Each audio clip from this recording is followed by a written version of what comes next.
Boa noite a todos. Eu quero convidar, estão assistindo a esse compartilhar da palavra, a acompanharem a leitura de 3 textos inicialmente. O primeiro deles é no Evangelho de João, capítulo 3, versículo 1 até o 8.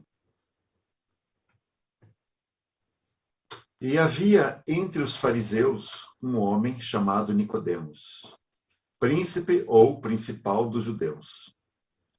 Este foi ter de noite com Jesus e disse-lhe: Rabi, bem sabemos que és mestre vindo de Deus, porque ninguém pode fazer esses sinais que tu fazes, se Deus não for com ele. Jesus respondeu e disse-lhe: na verdade te digo que aquele que não nascer de novo não pode ver o reino de Deus.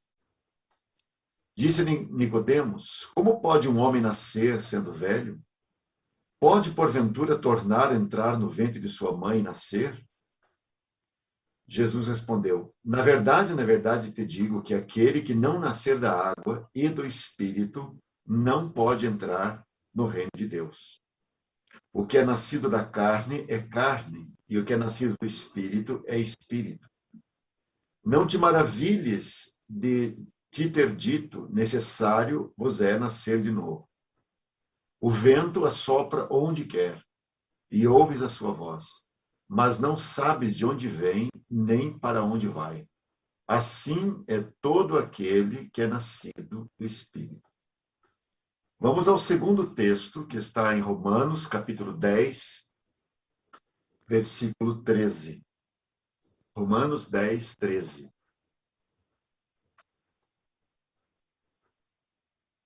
Porque todo aquele que invocar o nome do Senhor será salvo. Como, pois, invocarão aquele em quem não creram? E como crerão naquele de quem não ouviram? E como ouvirão se não há quem pregue? E como pregarão se não forem enviados? Como está escrito: quão formosos os pés dos que anunciam o evangelho de paz, dos que anunciam boas coisas. Mas nem todos têm obedecido ao evangelho, pois Isaías diz: Senhor, quem creu na nossa pregação? De sorte que a fé vem pela pregação, e a pregação através da palavra de Deus. E ainda vamos ao texto que anuncia esse compartilhar de hoje, que é uma frase que nós encontramos lá na Carta aos Hebreus, capítulo 2, no verso 3, bem no meio desse versículo. Nós vamos ler ele todo, mas eu quero destacar bem essa frase. Como escaparemos nós se não atentarmos para uma tão grande salvação, a qual, começando a ser anunciada pelo Senhor, foi-nos depois confirmada pelos que a ouviram. Eu quero chamar a atenção para essa frase, né? Uma tão grande salvação. Vamos orar antes de seguirmos. Senhor, nós damos graças a Ti porque temos novamente uma Bíblia aberta diante de nós e também céus abertos para que possamos compreender a grandeza da Tua palavra e possamos ser tocados com ela. Agradecemos pelo Teu bom Espírito Santo que habita em nós e que nos dá clareza e entendimento de toda a Tua palavra. Vem nos socorrer mais uma vez, porque carecemos do entendimento que procede do alto. Ajuda-nos, Senhor, nessa meditação da Tua palavra, nessas considerações que temos aqui a fazer. Que o Senhor possa abrir nosso entendimento e juntos possamos ser edificados pela verdade que é a Tua palavra nessa noite. No nome do Senhor Jesus, que pedimos. Amém. Há 4 meses atrás, quando eu compartilhei com os irmãos a última vez, eu compartilhei debaixo do tema aquele texto lá de João, capítulo 3, capítulo 1, quando João, ao ver Jesus, ele anuncia assim: eis aqui o Cordeiro de Deus que tira o pecado do mundo. E a última vez foi com esse tema que nos ocupamos. E nós vimos tudo que custou para o Senhor Jesus, o modo como aquilo que a Bíblia chama de redenção e nossa salvação, o que custou ao Filho de Deus. Hoje eu gostaria de avançar com os irmãos e tocar nesse ponto que a palavra nos fala, sobre o modo como esse benefício que a Escritura fala chegou até nós. Como isso que o Senhor Jesus fez, né, essa redenção, essa expiação, essa salvação, como consideramos atrás, como isso chegou até nós, como isso nos alcançou, ou como esse benefício chegou ou chega ao homem natural, que o texto original diz lá em 1 Coríntios capítulo 2, como sendo o homem psíquico. O homem psíquico porque é um homem agora governado pela sua alma. Como essa obra chega até nós, como essa obra consumada chega até nós, pecadores. Esse assunto, ele é muito básico. Tão básico, né? Mas tão necessário. Eu penso que nós vivemos dias hoje em que tem se perdido de vista, especialmente dentro daquilo que se chama o testemunho evangélico no Brasil, não apenas no Brasil, mas de um modo geral no mundo, mas muito especialmente aqui, né? Quando tem se perdido de vista qual é o propósito do Evangelho, o que o Evangelho deve gerar exatamente, o que o Evangelho deve produzir exatamente. E é interessante que aqueles que perderam de vista o Evangelho propriamente, são aqueles que se lançaram a construir algo neste mundo. De modo que nós temos hoje uma grande confusão naquilo que se chama, no meio daquilo que se chama o mundo evangélico de hoje. E eu penso que uma das razões do porquê essa confusão e esse desvio é porque se perdeu de vista, de fato, qual é o propósito do Evangelho. Essa frase aqui que temos em Hebreus, dizendo acerca dessa tão grande salvação, essa frase, né?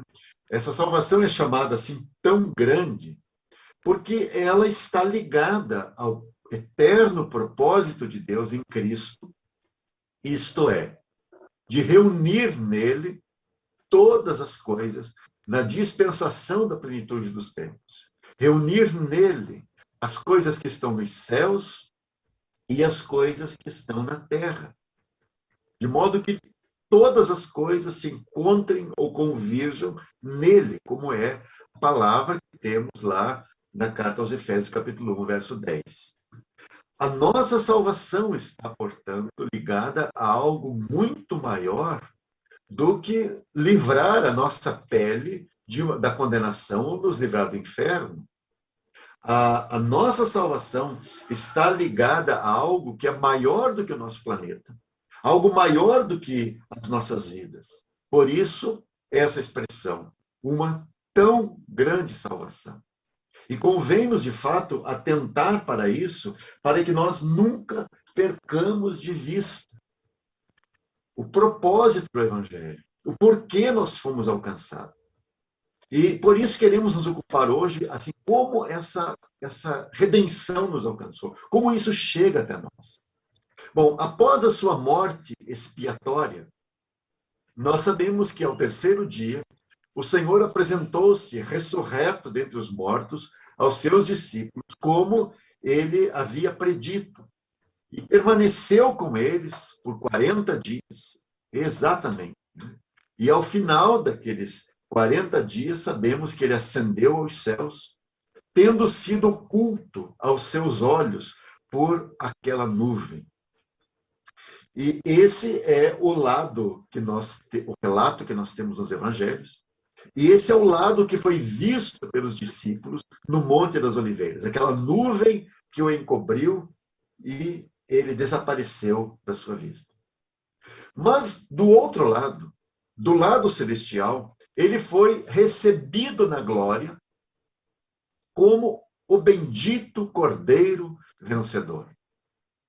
E disso sabemos também.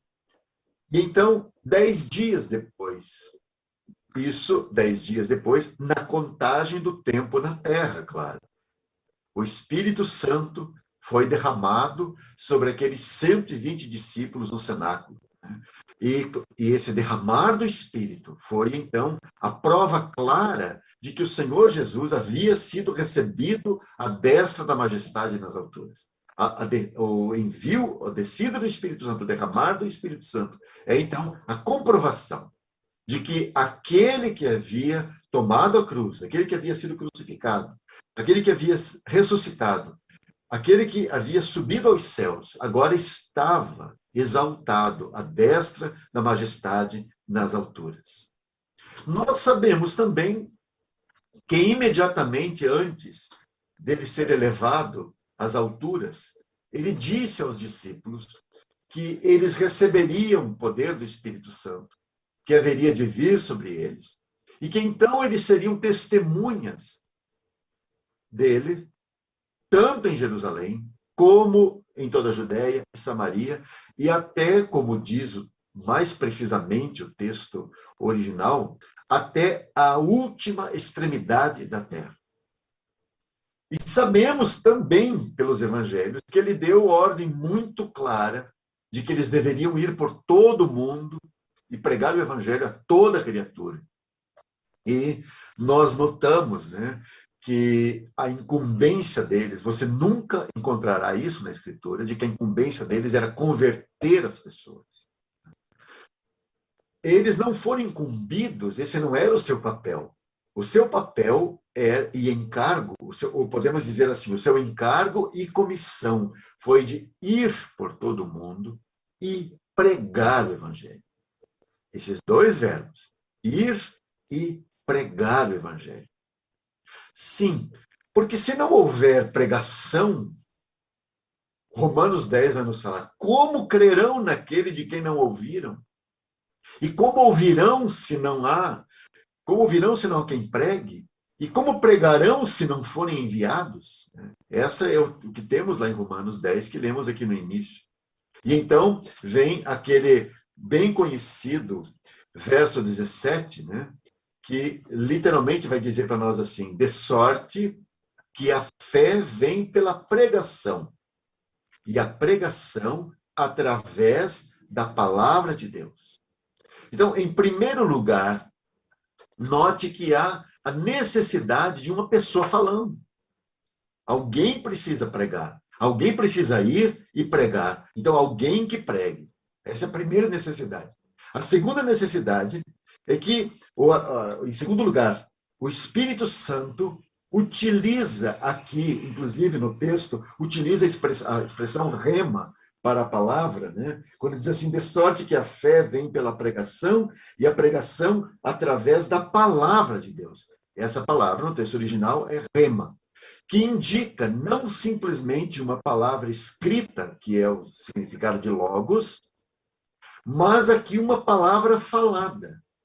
E, num primeiro momento, é simplesmente isso. Rema é uma palavra falada, ou a palavra de Deus falada por alguém.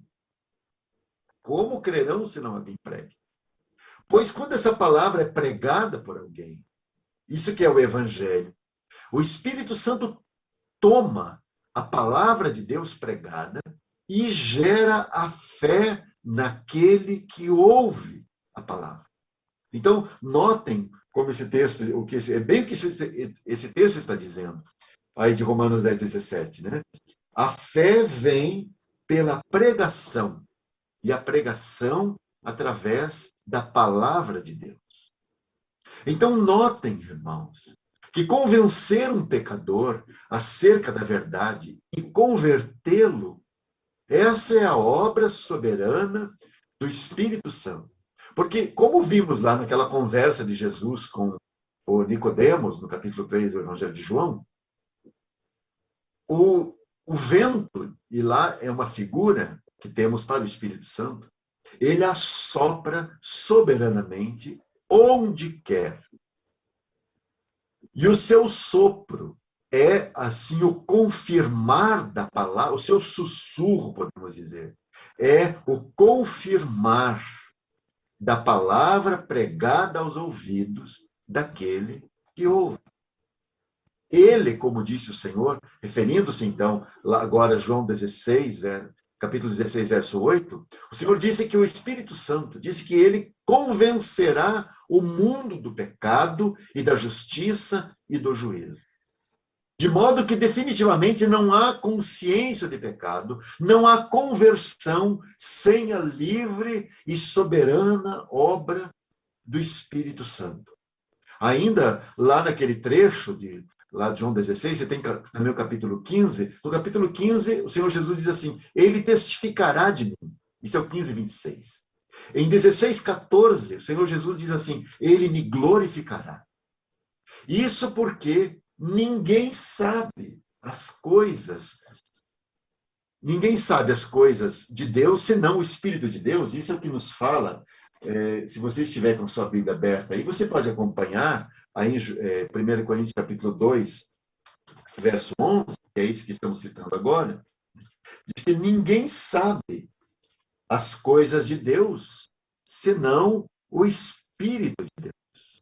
Então, como o Espírito de Deus sabe as coisas de Deus, então ele, sim, testificará do Senhor Jesus. Ele glorificará o Senhor Jesus. Porque a pessoa de Cristo é o assunto, o grande assunto do Espírito Santo. E então, por isso Paulo, inspirado, que vai dizer que ele conhece as coisas de Deus. Ninguém conhece as coisas de Deus senão o Espírito de Deus. E então Paulo continua: nós não recebemos o Espírito do mundo, mas o Espírito, esse é o verso 12, mas o Espírito que provém de Deus, para que pudéssemos conhecer o que nos é dado gratuitamente por Deus. Então, nós recebemos, sim, o Espírito que provém de Deus para que pudéssemos conhecer essas coisas de Deus, como ele falou aí no verso 11. Mas ninguém pode conhecer as coisas de Deus se o Espírito Santo não operar, se o Espírito Santo não lhe revelar. Agora, note, você pode fazer uma ligação desse verso 12 do capítulo 2 de 1 Coríntios com Romanos, capítulo 16, 17.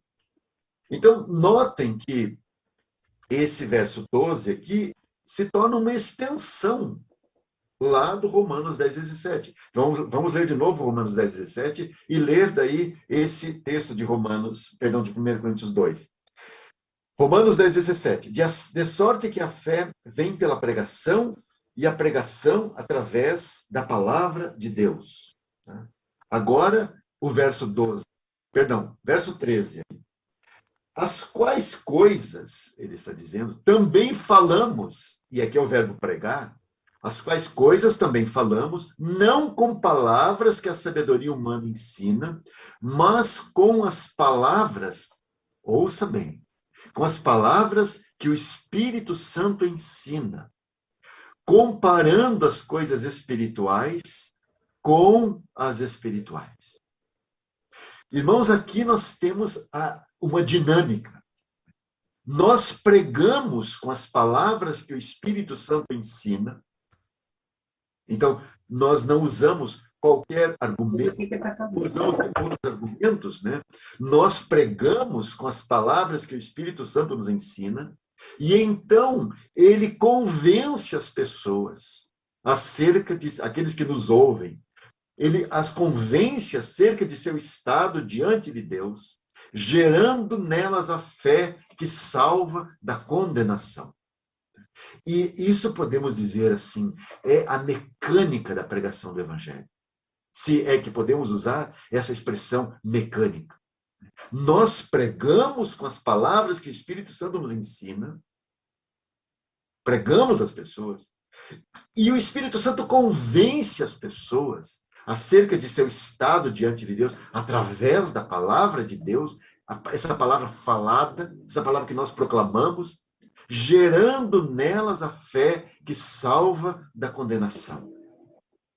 E aí você tem o verso 14, que ainda nos esclarece algo, aí no 1 Coríntios 2, e diz assim para nós: ora, o homem natural, eu disse há pouco que o homem natural aqui, no texto original, esse natural é psíquico, literalmente é o homem psíquico. O homem almático também poderia ser. Ora, o homem natural não compreende as coisas do Espírito de Deus, porque lhe parecem loucura. E aí você deve lembrar daquilo que Paulo fala quando escreveu a sua carta aos Romanos, lá no começo, quando ele diz assim, falando dos gregos, que para o judeu o evangelho é um escândalo, né? E para o gentil, ou para o não-judeu, ou para o grego, como diz a carta aos Romanos, o evangelho é uma loucura. E é exatamente uma loucura, porque essas coisas do Espírito de Deus, e as coisas do Espírito de Deus são as coisas acerca do eterno propósito de Deus, as coisas acerca de Cristo, acerca do eterno propósito de Deus em Cristo. Diz que essas coisas do Espírito de Deus, porque essa é a bagagem, esse é o depósito, esse é o assunto do Espírito Santo. Aqui está dizendo que essas coisas do Espírito de Deus lhe parecem loucura. E aí ele continua dizendo, e não pode entendê-las, porque elas se discernem espiritualmente.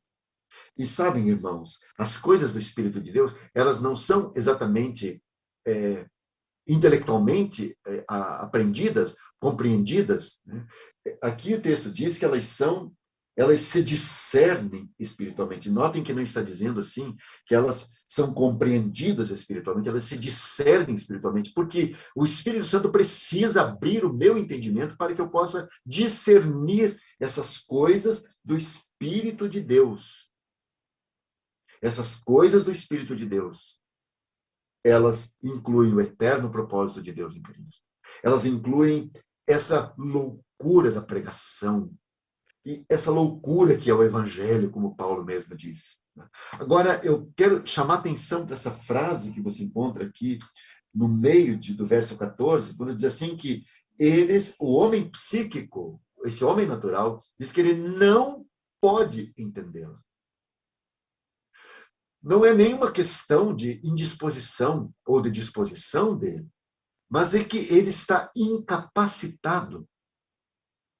Ele não pode entendê-las, e isso parece nos ser um decreto de Deus, ele não pode entender. A menos que Deus faça algo. A menos que Deus faça um milagre. A menos que Deus lhe abra o entendimento. Note que em momento algum nesse processo aqui, nessa mecânica, podemos dizer, em momento algum nesse processo, são citados o corpo e a alma do homem.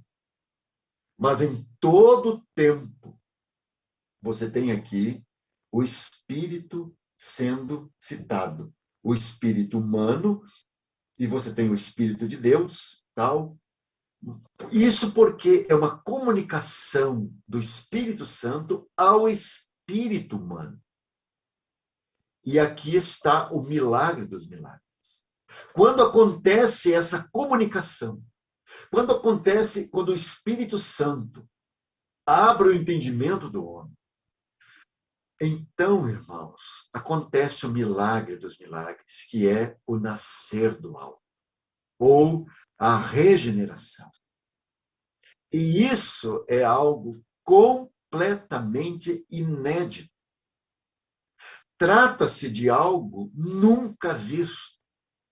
Aliás, uma vida nunca tida antes. É aquilo que 2 Coríntios capítulo 5, verso 17, nos fala como sendo uma nova criação. A tradução de Almeida vai nos dizer assim, se alguém está em Cristo, nova criatura é. E, de fato, pelo contexto aqui desse capítulo 5, a melhor tradução é, de fato, criação. Porque é isso que o homem, esse homem regenerado, esse que nasceu do alto, é nisso que ele se torna. Ele se torna uma nova criação. E isso, precisamos enfatizar, né, que é algo nunca tido antes. É algo absolutamente novo. Algo que nunca foi visto antes. E nós precisamos enfatizar esse ponto aqui, porque há duas interpretações acerca do significado da conversão ou do nascer do alto. Há duas interpretações. Você tem uma interpretação que é verdadeira e a outra que é um belo e atraente equívoco. Portanto, é falsa. Vamos começar pela interpretação equivocada ou falsa.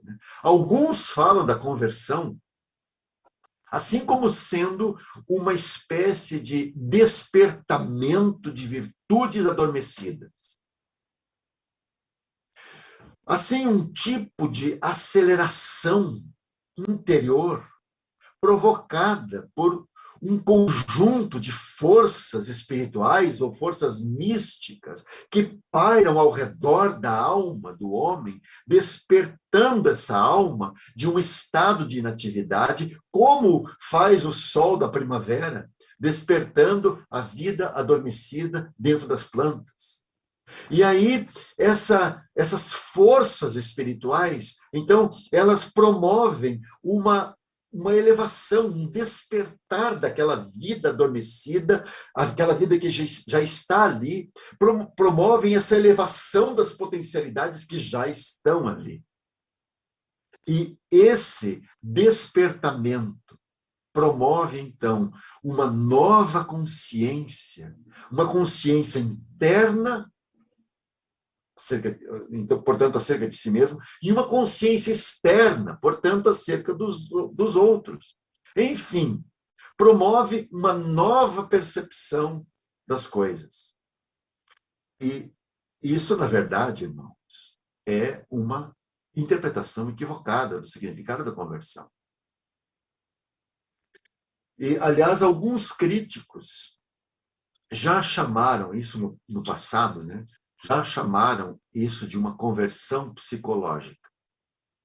E houve já alguns desses críticos, né, que já disseram que a chamada conversão, que tanto é falada entre os cristãos evangélicos, não passa de uma conversão psicológica, do mesmo modo que você converte uma pessoa da direita para da ideologia de direita para a ideologia de esquerda, e também o contrário. Que seria uma conversão nesse campo. Você constrange a pessoa, você leva a pessoa a um estado tal, e muito especialmente usando de técnicas, né, de governo mental, de técnicas de manipulação mental, né, manipulação das emoções, e você consegue, então, converter essa pessoa de uma ideia ou de uma ideologia para outra. E seria, de fato, assim, se você compreender a conversão como sendo o despertamento de algo que já está lá dentro da pessoa, de algo bom que já está lá dentro da pessoa. E isso não é a conversão bíblica. Isso não é a nova criação. A interpretação verdadeira sobre a conversão é que o nascer do alto, irmãos, trata-se de receber, essa expressão, não despertar algo, mas de receber uma vida inteiramente nova e diferente de tudo que a pessoa já teve ou já experimentou. A mesma expressão já está dizendo tudo, né? Trata-se de algo que vem de cima. Por isso a expressão em João capítulo 3 é nascer do alto, não nascer de novo. Essa expressão pode ser usada com base na palavra regeneração, ou que fomos regenerados, que é gerar de novo, gerados de novo. Mas aqui, especificamente em João capítulo 3, a expressão que temos é nascer de cima, nascer do alto. Então, trata-se de algo que vem de cima, portanto, é um ato divino. É um ato de Deus, é uma obra de Deus. É a dotação de algo tão novo e inédito que nunca existiu antes em nossa vida humana. Aquilo de fato não é do homem, aquilo de fato não é da pessoa. É algo que Adão, mesmo antes da queda, nunca, jamais provou.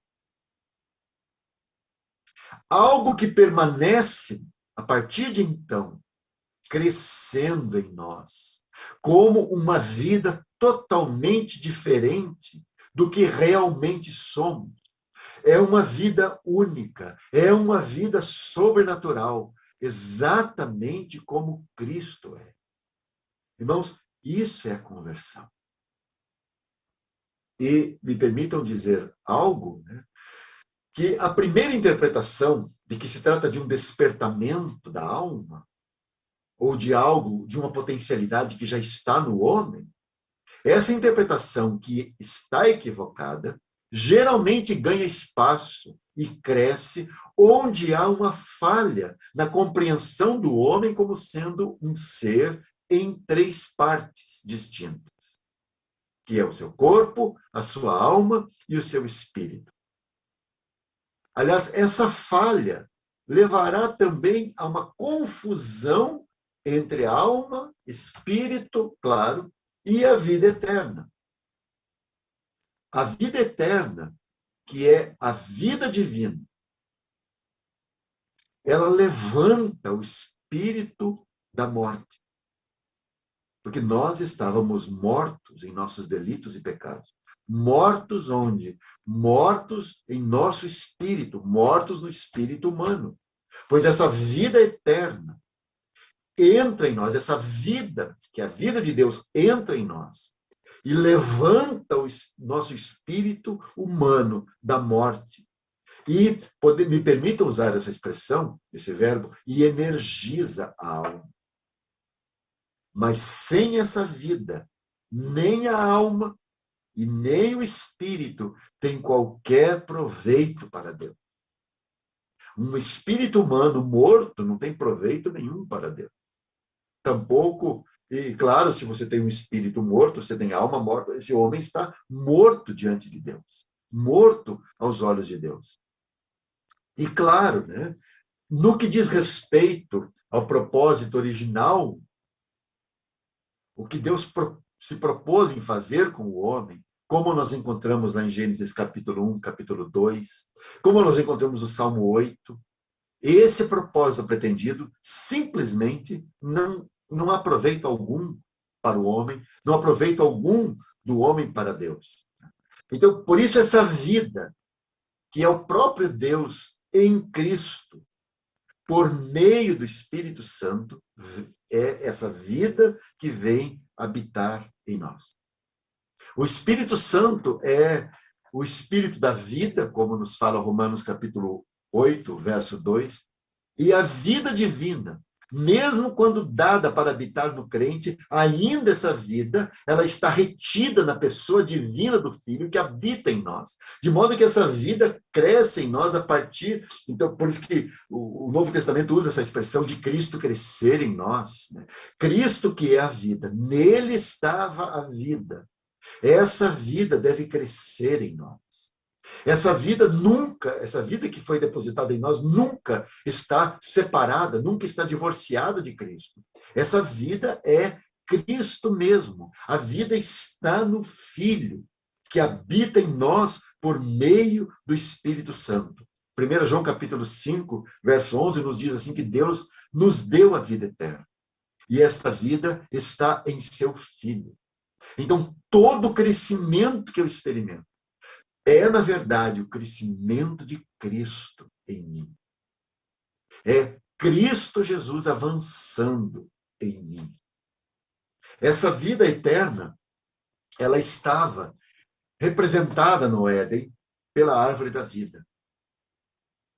Você tem lá a árvore do conhecimento do bem e do mal, e você tem também a árvore da vida. Após a queda, a queda que consistiu no homem que comeu do fruto da árvore do conhecimento do bem e do mal, né? Após a queda, aquela árvore da vida foi protegida para que Adão não comesse dela no estado de ruína em que estava. Agora, notem bem que essa vida, então, ela é tão diferente do homem e tão divina que ela somente pode ser obtida em Deus e pela união espiritual com Ele. Aliás, essa ideia de união com Ele está muito presente no Novo Testamento, através da obra feita pelo Senhor Jesus Cristo. Aliás, essa expressão que aparece tantas vezes e é tão cara no Novo Testamento, em Cristo, nele, em Jesus Cristo, no Senhor. Essas expressões todas, elas nos mostram exatamente essa verdade, de que nós fomos unidos a Ele. Essa vida veio habitar em nós. Essa vida está em nós e nós estamos nele. Quão glorioso é isso! Bom, dito de um outro modo, falando de um outro modo ainda, não é o corpo que nasce do alto, quando nós temos essa experiência. Aliás, corpo que não, quando eu digo assim que não é o corpo que nasce do alto, porque foi assim que imaginou Nicodemos em João 3, quando o Senhor falou com ele sobre isso. E também, então, não é o corpo que nasce do alto e também não é a alma. Aliás, o conceito associado, encontrado na Bíblia, né, como já citei anteriormente, é o da regeneração. É o que temos, por exemplo, em Tito, capítulo 3, verso 5, que vocês podem abrir, por favor.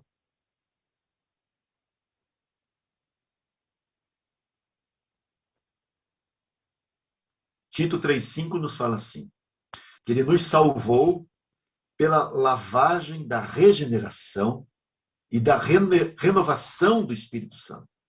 E aqui, exatamente a palavra regeneração que temos, essa palavra é, literalmente, gerar de novo.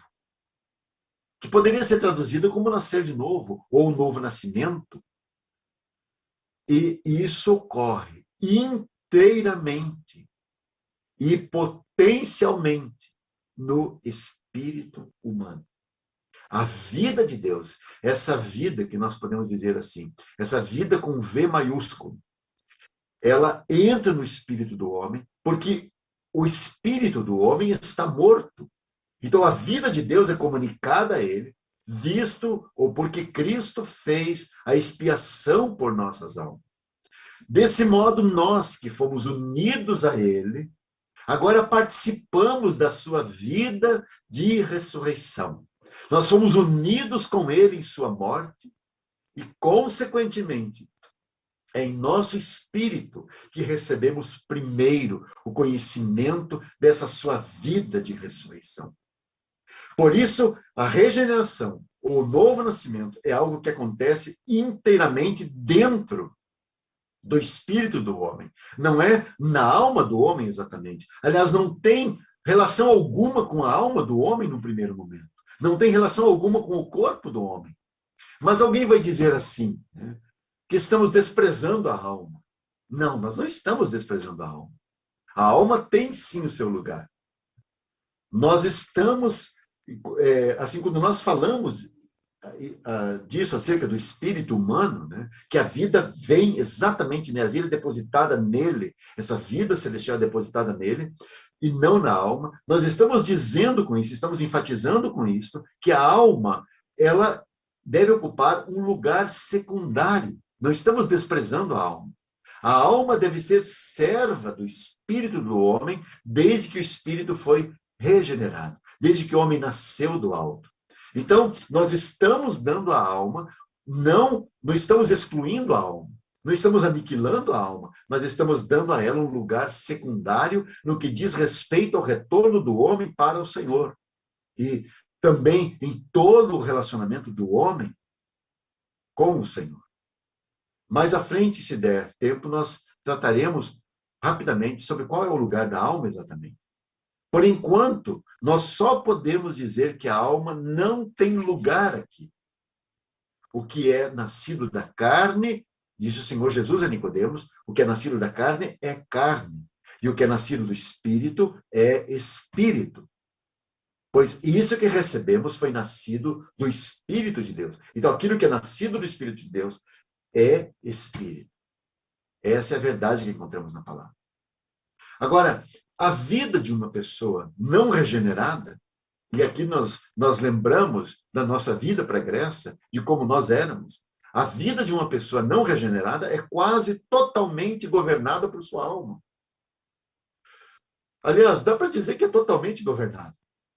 Porque essa alma, a vida dessa pessoa, pode estar vivendo em temor, em curiosidade, em alegria, em orgulho também, em compaixão, em prazer, em satisfação, em admiração, em vergonha, em amor, em remorso. E aí você tem uma soma de coisas até contraditórias.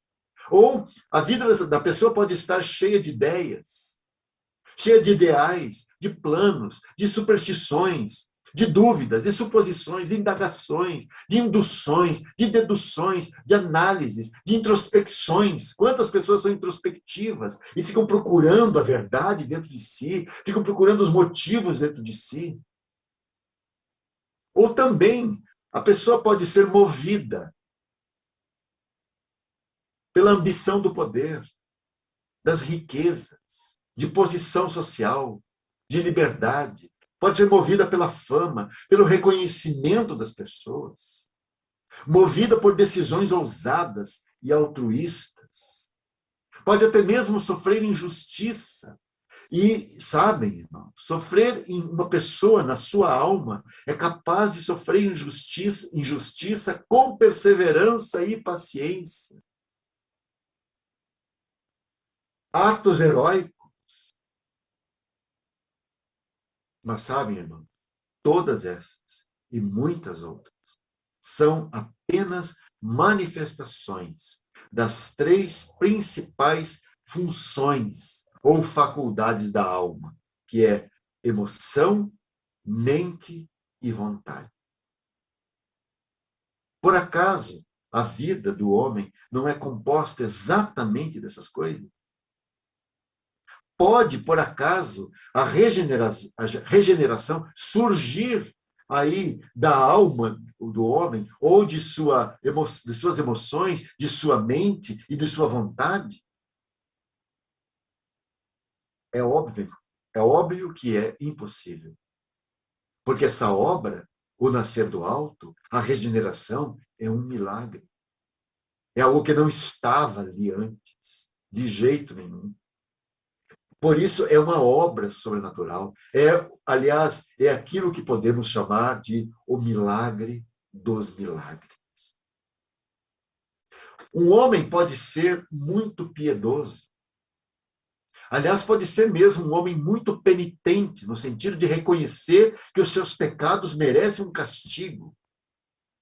Ele pode ficar triste pelos seus pecados cometidos. Ele pode derramar lágrimas e até mesmo tomar decisões de nunca mais cometer aquelas coisas. E nada disso lhe poderá trazer salvação. Sabem, irmãos, confissão de pecados, decisões de seguir a Cristo ou outros atos não podem ser tomados como sendo o novo nascimento.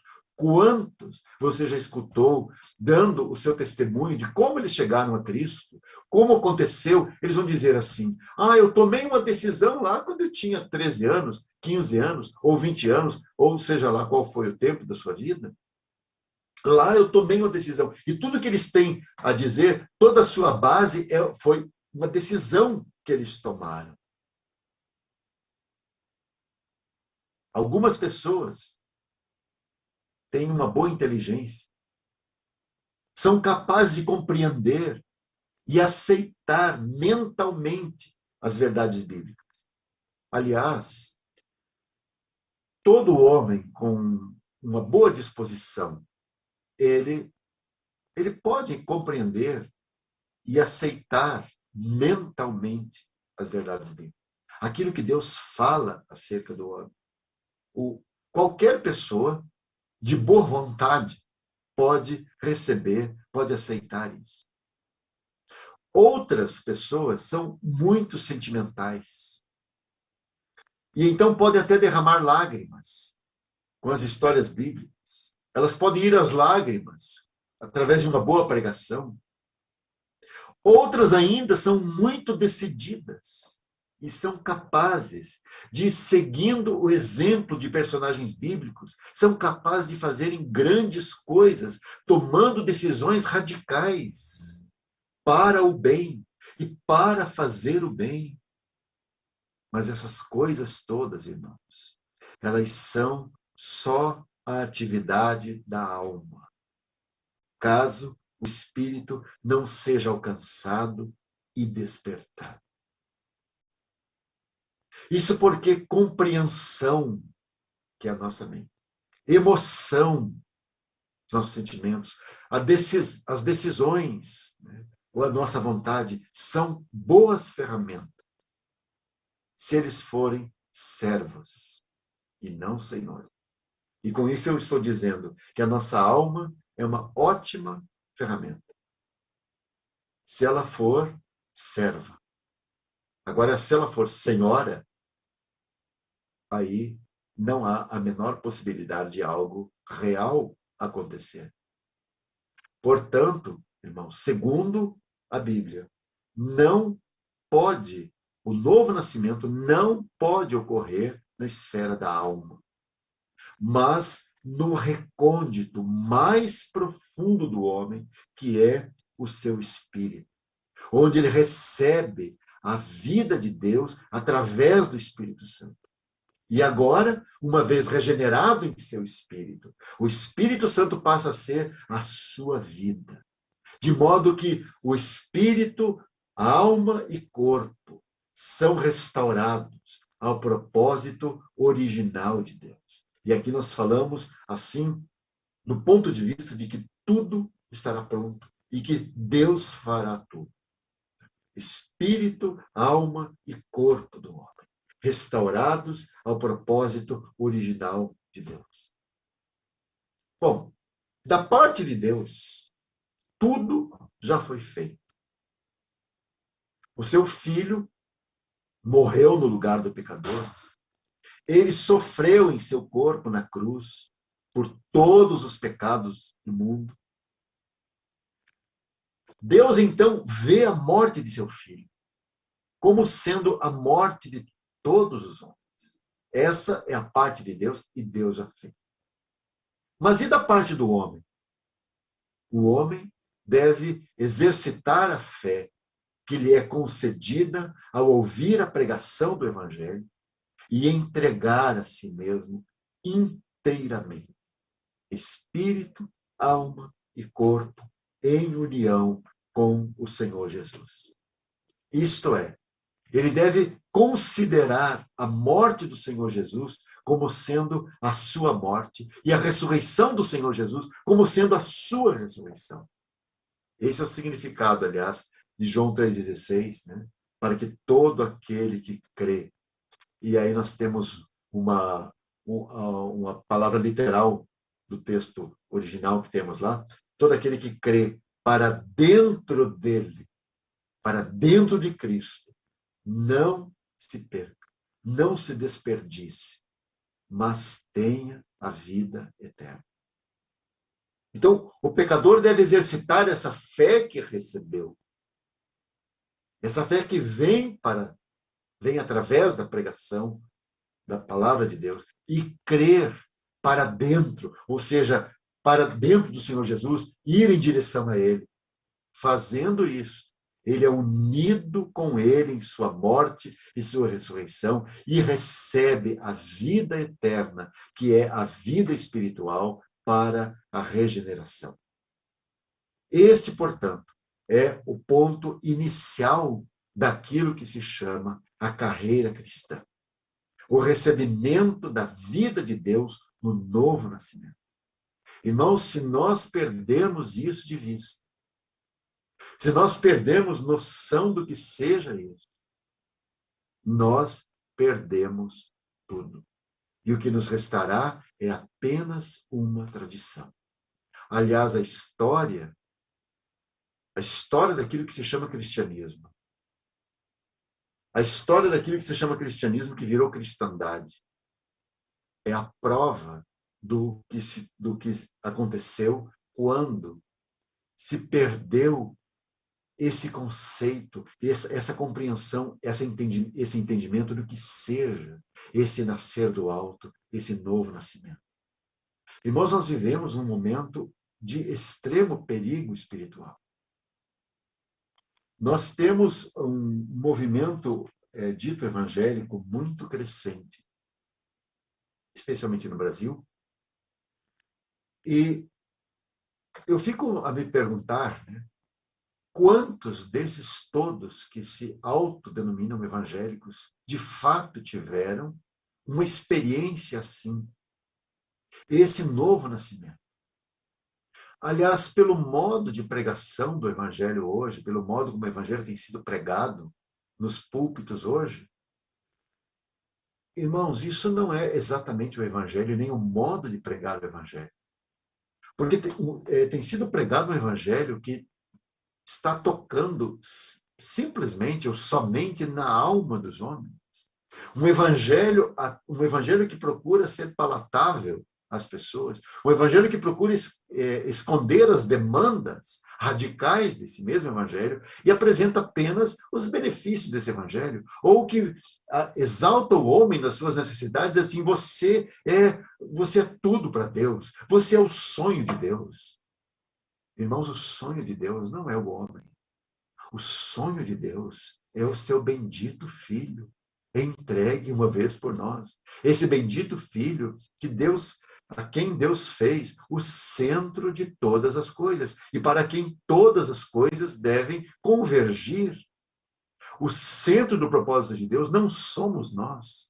Não é o homem, mas quanto daquilo que se chama evangelho hoje tem enfatizado esse ponto, ou tem mostrado isso? Quantos pregadores sabem que Cristo Jesus é o centro do evangelho, é o objetivo do evangelho? Quantos de fato sabem disso? Talvez por aquilo que o efeito, né, desse tal evangelho pregado hoje, né, o efeito está aí diante de nós, né? Quanto daquilo que se chama testemunho cristão está associado hoje com uma grande vergonha, com um grande fracasso. Mas eu quero retornar àquilo que é o fundamental, o verdadeiro, o evangelho, que é esse que anuncia a vida de Deus, que anuncia a graça de Deus, esse evangelho que é nada mais que Cristo, nada mais, nada menos que Cristo Jesus, como essa vida depositada em nós, o recebimento dessa vida. Pois esse é o começo, esse é aquilo que podemos chamar como o start da carreira cristã. E isso, irmãos, é o mínimo para um crente, e é por onde Deus começa a sua obra na vida de todos os salvos. Há ainda uma jornada a ser percorrida, mas o principal já está ali. Há um grande potencial para o crescimento espiritual, porque aquela vida aguarda ser amadurecida. Essa vida que foi depositada em nós, ela é perfeita, mas ela precisa crescer e amadurecer. Essa vida de Cristo em nós precisa crescer e amadurecer em todos nós. Bom, quero rapidamente falar, para terminar aqui, qual é o correto lugar da alma na vida daquele que nasceu do alto? Nós já vimos anteriormente aí que não foram corpo e alma que nasceram do alto, e sim o espírito humano. Isso porque a Bíblia diz que Deus formou o espírito dentro do homem, e é através desse elemento que Deus irá tratar com o homem. Isso foi assim antes da queda, e depois da queda também será assim, e é assim. Deus é espírito, diz a palavra, disse o Senhor Jesus em João 4. Deus é um espírito que trata com espíritos. Sendo assim, nós adoramos a Deus em espírito, João 4:24, e nós servimos a Ele em espírito, Filipenses 3:3. Portanto, toda a sua obra em nós terá como ponto de partida o Espírito. E por isso, o Espírito precisa ser regenerado. Foi com a sua alma que Adão pecou. Se você voltar para o início da Escritura, você vai descobrir isso. Satanás veio vestido de serpente e ele não desferiu o seu ataque contra o espírito do homem diretamente. Satanás desferiu o seu ataque contra a alma do homem. Por isso, foi com a sua alma que Adão pecou. E assim, o Espírito, a lâmpada do Senhor, como diz Provérbios, a lâmpada do Senhor do homem se apagou. Sendo assim, a alma passou a ser, a partir de Gênesis 3, o terreno da ação de Satanás no homem. De fato, irmãos, os poderes do mal são aliados da nossa alma. Além disso, o homem tornou-se predominantemente um ser almático, ou usando essa expressão que vimos no começo, né, no 1 Coríntios 2,14, o homem natural. Homem natural, esse homem natural é o homem almático, literalmente, ou o homem psíquico, né? E isso está em direta oposição ao propósito original tensionado pelo Senhor ao criá-lo. Deus criou o homem para ser um ser espiritual. Mas agora você tem um homem psíquico, você tem um homem almático, você tem um homem natural. E esse é o homem agora sob o domínio de sua alma. O homem que está, desde Gênesis 3, num estado de perturbação, num estado de desajuste, num estado de desordem em relação à ordem divina das coisas. O homem está desajustado para com Deus. O homem está em desordem para com Deus. O homem está em estado de perturbação para com Deus. E, claro, essa situação se reflete nos seus relacionamentos. Aliás, nós temos a história da humanidade nesse planeta que vai nos conta exatamente esse homem perturbado, desajustado e desordenado. Isso é assim, desde Gênesis capítulo 3. E será assim até que o Senhor Jesus venha estabelecer, volte a essa terra e estabeleça aqui o seu reino. Agora, na nova criação, em Cristo, os princípios da ordem divina original das coisas são restabelecidos. O espírito do homem é vivificado, é regenerado, ressuscitado, habilitado e unido a Cristo. E agora, nessa união com Cristo, o espírito do homem deve ser o órgão do governo de Deus sobre todo o restante do seu ser. Isto é, sobre sua alma e sobre o seu corpo. Portanto, em uma pessoa verdadeiramente espiritual, ou nascida do alto, a alma e o corpo não terão o lugar de preeminência. Antes, alma e corpo serão servos úteis e instrumentos proveitosos. E aqui eu quero mostrar qual exatamente é a função da alma. Porque a alma no cristão, ela não é extirpada. Nós não pregamos que a alma deve ser extirpada do homem. Jamais. Através da alma, o homem, notem bem, através da alma, o homem funciona de dentro para fora. Isto é, através da alma, o homem expressa aquilo que ele pensa, aquilo que ele sente e expressa suas decisões. Isso é tudo de dentro para fora. E também através da alma, o homem, ele funciona de fora para dentro, no sentido de que ele compreende e conhece o ambiente que o cerca. Como que você conhece todas as coisas? Através da sua alma. Portanto, é através dela que a vida humana se mostra. Por isso que a Bíblia vai falar do homem como sendo alma. Não apenas no sentido por causa de Gênesis 3, mas porque é através dela que a vida humana se mostra.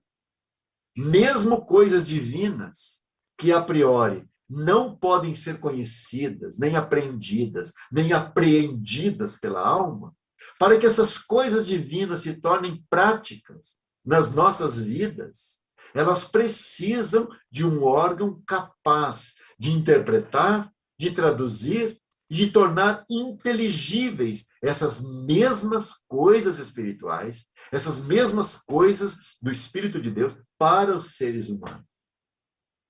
Desse modo, aquilo que é recebido do Espírito Santo pelo nosso Espírito, aquilo que é recebido pelo Espírito, com as suas capacidades peculiares, é agora traduzido e expresso para os propósitos práticos, primeiro para a pessoa e depois para outros, através da alma. Então, as impressões que eu recebo no meu espírito, aquilo que as coisas do Espírito de Deus que me são comunicadas em meu espírito, eu agora careço de uma alma tratada pelo Senhor, sujeita ao Espírito, para que essas coisas possam ser expressas, essas coisas possam ser conhecidas, esses propósitos práticos possam ser conhecidos por mim e também pelas pessoas. Então, note a beleza das coisas aqui. Com uma alma ocupando o seu devido lugar, você tem uma mente iluminada pela verdade e para a verdade. E aqui nós estamos falando da razão. Então, notem, a vida de Deus está lá.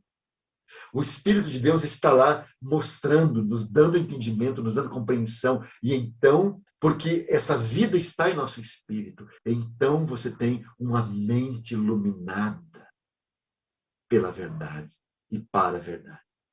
Isso, repito, estou falando da nossa razão, do nosso intelecto. E aí você tem também um coração cheio de alegria, cheio de amor, um coração cheio de encorajamento, cheio de conforto. E essas coisas, irmãos, são a emoção. Essas coisas dizem respeito à emoção, né? Alegria, amor, contentamento, encorajamento, palavra de conforto. Então, notem bem, isso é a nossa emoção ocupando o lugar certo. Então, nós nos emocionamos com a verdade de Deus. Quantas vezes nós, ouvindo a verdade de Deus, nós choramos? É óbvio que isso não nasceu na nossa alma. Aquilo nos foi mostrado, aquela verdade nós compreendemos em nosso espírito. E então nós nos sentimos tão cheios de alegria, cheios de contentamento, porque nós compreendemos, nossos olhos foram iluminados. Então isso tem a ver com a emoção. Uma vontade fortalecida para a ação ou execução, também vindas lá de dentro, daquilo que o Espírito Santo falou ou mostrou em nosso espírito. E aqui você tem a vontade. Então, você parte para a execução, você parte para a ação, para a prática daquelas coisas que você compreendeu lá dentro. Você se emocionou com elas e agora você vai executar essas coisas. Notem, isso é uma alma serva do Espírito. Mas tenhamos bem claro diante de nós que para que algo possa servir aos propósitos divinos e seja de valor eterno, nunca pode ter vindo de nossas próprias almas.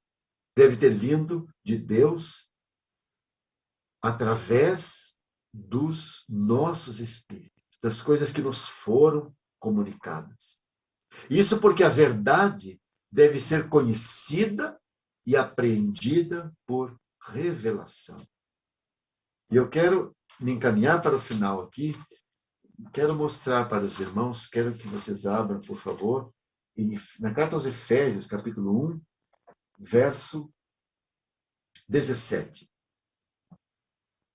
Notem aqui, temos essa oração de Paulo por esses irmãos da Assembleia em Éfeso, E dentre as coisas que ele ora por eles, olhe que precioso que temos aqui. Para que o Deus de nosso Senhor Jesus Cristo, o Pai da glória, vos dê um espírito de sabedoria e de revelação no pleno conhecimento dele. Olhem só. Para que o Deus de nosso Senhor Jesus Cristo, o Pai da glória, vos dê espírito de sabedoria e de revelação no pleno conhecimento dele, tendo iluminados os olhos do vosso coração, ou entendimento, como diz a tradução, para que saibais, olhem bem, iluminados os olhos do vosso coração, ou do vosso entendimento, para que saibais. Então nós vamos saber qual seja a esperança da vocação dele, a esperança da vocação de Cristo, e quais as riquezas da glória da sua herança nos santos. Como nós vamos conhecer essas coisas? Como nós vamos conhecer a esperança da vocação de Cristo? Ou a esperança da chamada dele, do chamado dele? E como nós vamos conhecer quais as riquezas da glória, da herança dele nos santos? Como nós vamos conhecer isso? Nós precisamos que os nossos olhos sejam, os olhos do nosso coração, do nosso entendimento sejam iluminados. E por isso a sua oração. Por isso essa oração aqui, né, para que Deus, o Deus de nosso Senhor Jesus Cristo, Pai da glória, vos dê espírito de sabedoria e de revelação no pleno conhecimento dele. Irmãos, por isso, se não tivermos uma alma agora que está sendo tratada pelo Senhor e apacentada pelo Senhor, aliás, nós temos uma linda expressão, não é, irmãos? Lá na carta de Pedro, quando ele vai dizer para nós acerca do pastor de Cristo Jesus como sendo o pastor e bispo das nossas almas, quão preciosa é essa palavra. Saber que ele é aquele que apacenta as nossas almas e aquele, o bispo, né, das nossas almas, aquele que supervisiona as nossas almas. Irmãos, que lindo é isso, porque essa é a obra do Senhor. Por isso nós somos ovelhas da sua mão. Ele está lidando conosco, ele está tratando conosco. Esse que é o bom pastor. Esse pastor e bispo das nossas almas está aí lidando com as nossas almas, lidando com os nossos pensamentos, com a nossa maneira de pensar, com os nossos sentimentos, lidando com essas decisões que nós tomamos. Irmãos, ele está apacentando a nós, lidando conosco, cuidando das nossas vidas. Quão maravilhoso é isso! Para que ele faz isso? Para que isso não é um fim em si mesmo, irmão. Isso é para alcançar algo. Isso tem a ver com o seu eterno propósito em Cristo. Por isso o autor de Hebreus vai nos dizer, vai usar essa frase que citamos no começo, uma tão grande salvação. E notem que ele vai dizer assim, dessa tão grande salvação, como, há uma pergunta ali naquele texto, né? Como escaparemos nós se não atentarmos para uma tão grande salvação? Aliás, a expressão que temos aqui, aí para o verbo atentar, né? Como escaparemos nós se não atentarmos? O verbo que temos aqui no texto original significa negligenciar, ou ser descuidado, não ter cuidado, não cuidar, não fazer caso, não prestar atenção, ser despreocupado, não se preocupar ou desprezar. Então, voltando aqui, como escaparemos nós se nós não tivermos cuidado? Ou se nós formos descuidados, ou se nós não prestarmos atenção, ou se nós formos despreocupados com essa tão grande salvação? é tão grande porque ela não inclui apenas nos livrar da condenação, ela inclui o propósito de Deus, é para o eterno propósito de Deus, é para que o eterno propósito de Deus se cumpra em nós. É para essa obra cósmica, né, podemos dizer, de Deus reunindo, convergindo todas as coisas em seu amado Filho, na dispensação da plenitude dos tempos. Irmãos, o universo está em movimento.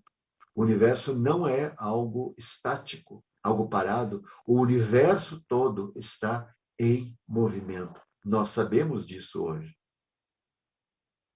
Qual movimento ele está fazendo? É um movimento cristocêntrico, né? Ou concêntrico. Ele está se dirigindo para um centro, um mesmo centro. Esse centro é Cristo Jesus.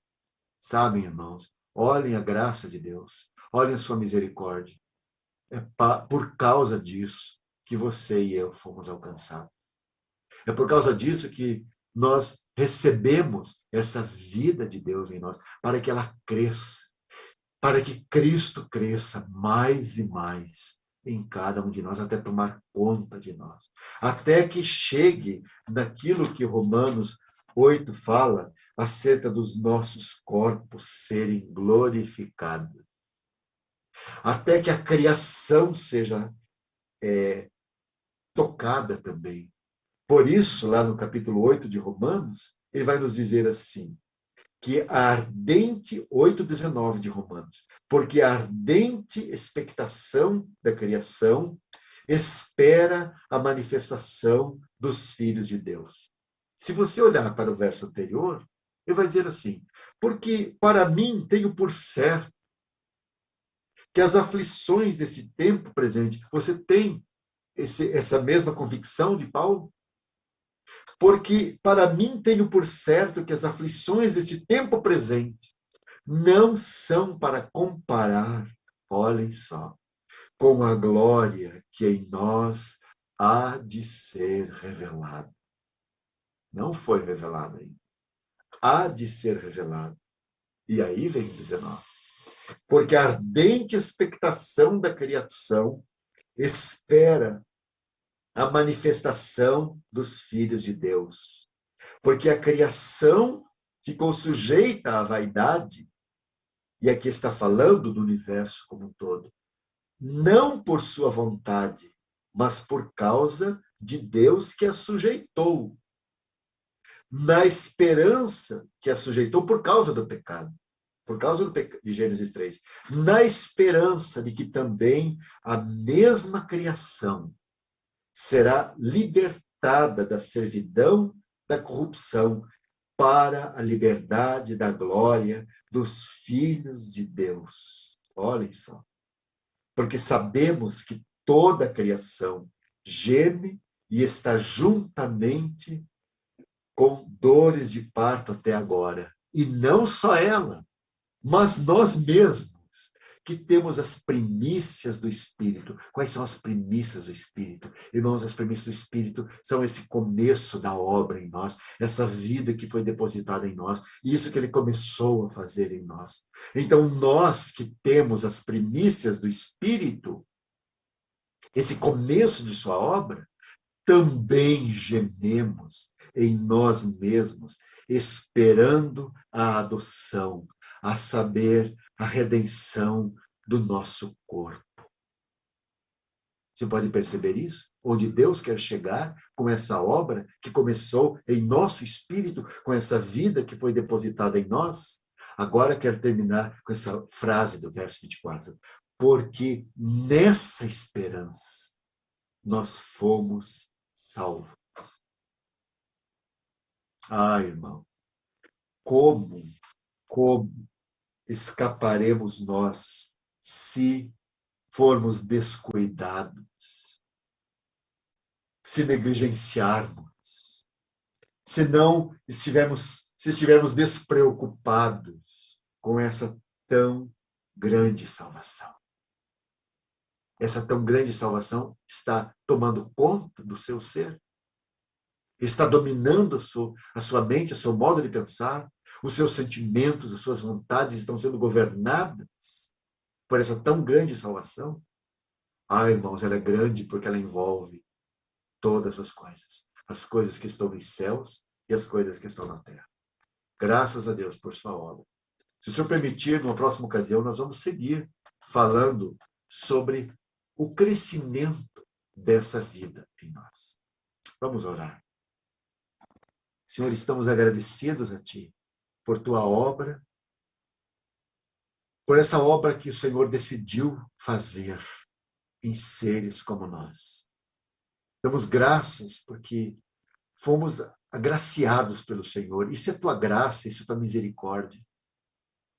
Damos graças porque o Senhor nos alcançou com o Evangelho, com esse Evangelho que nos foi pregado. Nós recebemos a fé que salva, a fé que livra da condenação, a fé que nos fez nos lançarmos nos braços do Senhor Jesus e confiarmos totalmente nessa obra feita fora de nós e fora do nosso tempo, nessa obra feita lá atrás e que nos alcançou hoje. Bendito seja o Teu nome. Que o Senhor siga falando conosco. O Senhor siga falando conosco através da Tua palavra nesse tempo. Nos abrindo os olhos, nos dando clareza acerca da Tua palavra. No nome de Jesus. Amém. Amém.